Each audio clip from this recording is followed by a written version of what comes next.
Kitab Yosua, pasal 17. Bagian yang diundikan bagi suku Manasye, karena dia anak sulung Yusuf, adalah kepada Makhir, anak sulung Manasye, bapa Gilead, telah diberikan Gilead dan Basan, sebab ia seorang prajurit. Itulah bagian yang ditentukan bagi keturunan Manasye yang lain, menurut keluarga-keluarga mereka, yakni keturunan Abiezer, keturunan Helek, keturunan Asriel, keturunan Sechem, keturunan Hefer, dan keturunan Semida. Itulah keturunan Manasye, anak Yusuf, menurut keluarga-keluarga mereka. Namun Zelafehat, anak Hefer, anak Gilead, anak Makhir, anak Manasye, tidak memiliki anak laki-laki, tetapi hanya anak perempuan. Inilah nama anak-anak perempuannya: Mahla, Noah, Hogla, Milka, dan Tirza. Mereka datang menghadap Imam Eleazar dan Yosua anak Nun, serta para pemimpin dan berkata, Tuhan memerintahkan kepada Musa untuk memberikan milik pusaka kepada kami di antara saudara-saudara kami.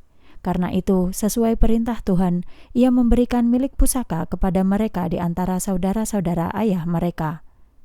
Demikianlah 10 bagian tanah jatuh kepada suku Manasye, selain tanah Gilead dan Basan di seberang sungai Yordan. Karena itu, anak-anak perempuan Manasye menerima milik pusaka di tengah-tengah keturunan laki-laki.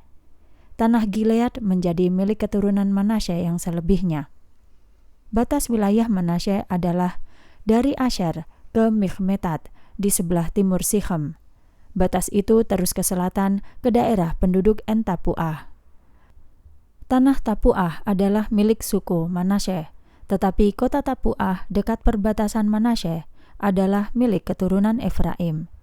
Kemudian batas itu turun ke anak sungai Kana, ke sebelah selatan sungai itu. Kota-kota di situ adalah milik suku Efraim, meskipun berada di tengah-tengah kota suku Manasye. Batas daerah Manasye itu melewati sebelah utara sungai itu dan berakhir ke laut. Sebelah selatan adalah milik suku Efraim, dan sebelah utara adalah milik suku Manasye. Batasnya adalah laut, dan batas sebelah utara menyinggung daerah Asher, dan di sebelah timur menyinggung daerah Issakhar.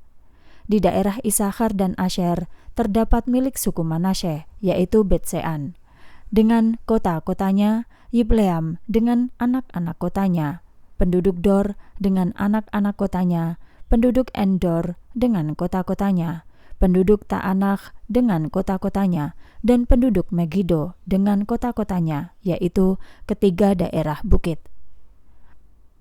Akan tetapi, keturunan Manasye tidak dapat menguasai kota-kota itu, sebab orang Kanaan bersikeras untuk tetap tinggal di tempat itu. Sesudah orang Israel menjadi kuat, orang Kanaan dijadikan pekerja paksa, tetapi tidak diusir dari tempat itu. Keturunan Yusuf berkata kepada Yosua, katanya, "Mengapa engkau memberikan kepada kami hanya 1 undian dan 1 bagian milik pusaka, padahal kami bangsa yang besar, karena Tuhan memberkati kami sampai sekarang?"